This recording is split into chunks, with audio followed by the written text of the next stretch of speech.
கவனிங்க. இந்த நம்ம ஜல்லிக்கட்டுல ஏதாவது நம்மளுக்கு காயம் பட்டாலோ அல்லது உயிரிழப்பு ஏற்பட்டாலோ நம்ம அரசாங்கத்தவோ மத்தவங்களோ நம்பி இருக்கோம். நம்மளுக்கு நாமே ஒரு விஷயம் பண்ணலாம். உங்களுக்கு சரியா சொல்லுங்க, நாங்க பண்றோம். அதாவது மாடுபிடி வீரர்கள் குடும்ப நல பாதுகாப்பு சங்கம்னு ஒரு சங்கத்தை உருவாக்குவோம்.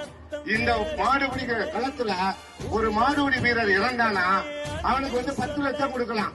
ஆனா அந்த மாடுபிடி தமிழ்நாட்டில் இருக்கிற எல்லா வீரர்களும் அதுல ஒரு மெம்பர்ஷிப் ஆகுங்க. ஒரு 500 ரூபாய் கட்டிங்கன்னா போதும். உங்களுக்கு நம்மளுக்கு நாம பண்ணிக்கலாம். இதை எல்லாருமே அசம்பிள் பண்ணி நல்ல விஷயம்லாம் செய்யலாம். 1 கோடி அதுக்கு டெபாசிட் பண்றேன். முதல்ல எல்லாரும் விஷயம் பண்ணிக்கங்க.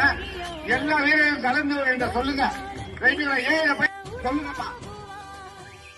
ரத்தம் என் ரத்தம் வேற இல்லை, உதிரத்தில் விதைத்தாயே அன்பின் சொல்லை.